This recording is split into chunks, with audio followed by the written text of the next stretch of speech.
గీతా మధురిమలు ఆలోచనలు కూడా నేనే. కృష్ణ పరమాత్మ 7వ అధ్యాయం అయిన జ్ఞాన విజ్ఞాన యోగంలో అనేక రూప ఈశ్వర తత్వాన్ని వివరించుకొస్తున్నాడు.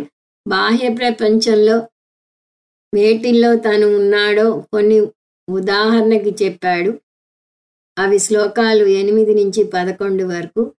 శ్లోకం 12లో అంతర్గత ప్రపంచమైన ఆలోచనలు కూడా నేనే అంటున్నాడు. ముందు శ్లోకం చూద్దాం. 7, 12.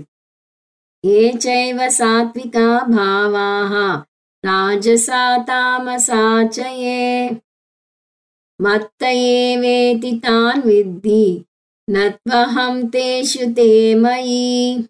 అంతర్గత ప్రపంచమైన ఆలోచనలు కూడా నేనే అంటున్నాడు. భావాః అంతఃకరణ పరిణామాలు, అంతర్గత వృత్తి ప్రపంచం. ఈ ఆలోచనలు కూడా ఈశ్వర కార్యమే. ఆలోచనలు స్వంతంగా జడం, కానీ పరాప్రకృతి వల్ల అవి చేతనంగా అనిపిస్తాయి. మనసులో కూడా 2 అంశాలుంటాయి. ఇది దృగ్దృశ్య వివేకంలో వస్తుంది. ద్రవ్యాంశం, వృత్యాంశం. ఇంకో విధంగా చెప్పాలంటే మారని చైతన్యం, మారే ఆలోచన. మారని చైతన్యం పరాప్రకృతి, మారే ఆలోచన అపరాప్రకృతి. కానీ వచ్చిన చిక్కేమిటంటే ఆ 2 ఎంతగా పెనవేసుకుపోయాయంటే వాటిని మనం విడదీసి చూడలేం. చెయ్యి కాంతి ఉదాహరణ తీసుకోండి. ఇక్కడ ఏముంది అంటే ముందు చెప్పేది చెయ్యి ఉంది అని. ఇంకా ఏముంది అంటే గోళ్ళు ఉన్నాయి, వేళ్ళు ఉన్నాయి, గీతలు ఉన్నాయి, ఉంగరాలు ఉన్నాయి, మట్టిగా ఉంది అంటూ ఏవేవో చెప్తారు, కానీ అసలు విషయం చెప్పరు. ఏమిటది? కాంతి. ఆ కాంతి ఉండటం వల్లనే మీరు చెయ్యిని చూడగలుగుతున్నారు. కాంతి చేతిలో ఒక భాగం కాదు, కాంతి స్వతంత్రమైనది. వీటిలో 2 అంశాలున్నాయి. కదిలే చెయ్యి, కదలని కాంతి. ఇప్పుడు అదే సూత్రాన్ని మనసుకు ఉపయోగిస్తే మనసులో కూడా 2 అంశాలున్నాయి. కదిలే ఆలోచన, కదలని చైతన్యం. ఎవరిదైనా మాటలు మీరు వింటుంటే మీ ఆలోచన మొదటి మాట దగ్గరే ఆగిపోతే తక్కిన మాటలు వినలేరు. అప్పుడు మీ పరిస్థితిని కాదు, ఎదుటివారి పరిస్థితిని ఊహించండి. పంచదశలో విద్యారణ్యుల వారు ఈ కదిలే ఆలోచనలను అత్యంత వేగంగా చేతులను కాళ్లను కదుపుతూ నాట్యం చేసే నాట్యగత్తెతో పోలుస్తారు. ఆలోచనలు వేగంగా కదులుతాయి, కానీ కదిలే ఆలోచనల వెనక కదలని చైతన్యం ఉంది.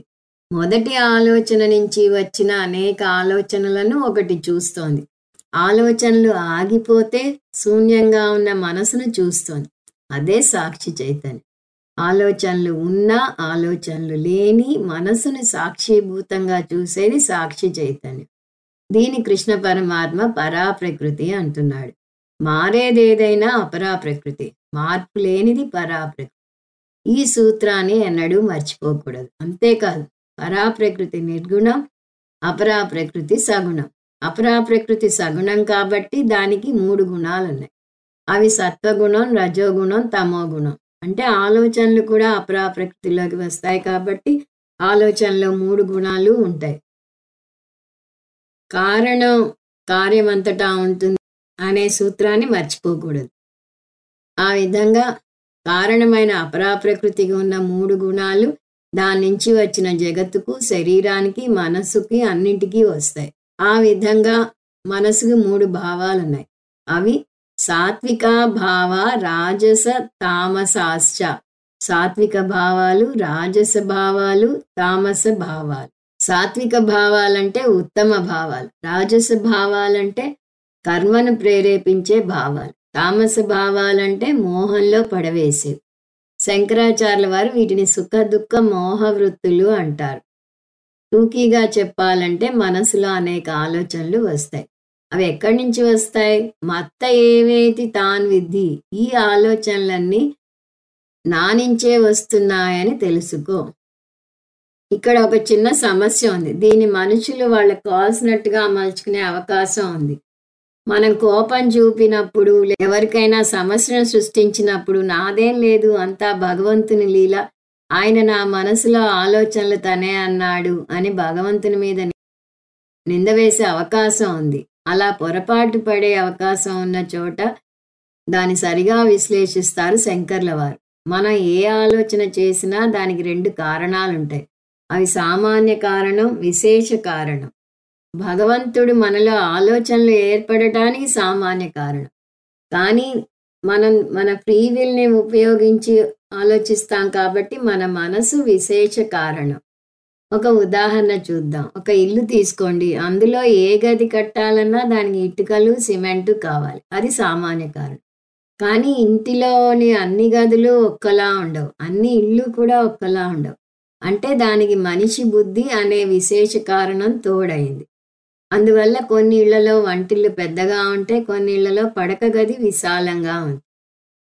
అన్ని ఇళ్ళు ఇటుక, సిమెంట్‌లతో కట్టబడితే ఈ భేదాలు ఎక్కడి నుంచి వచ్చాయి? విశేష కారణం నుంచి వచ్చాయి. అందువల్ల భగవంతుడు ఆలోచనలు నేను అంటే సామాన్య కారణం అని అర్థం చేసుకోవాలి. నతు అహం తేషు, ప్రపంచం మీద నేను ఆధారపడను, ప్రపంచం నా మీద ఆధారపడుతుంది అంటున్నాడు కృష్ణ పరమాత్మ. అంటే కారణం లేకుండా కార్యానికి విడిగా ఉనికి లేదు.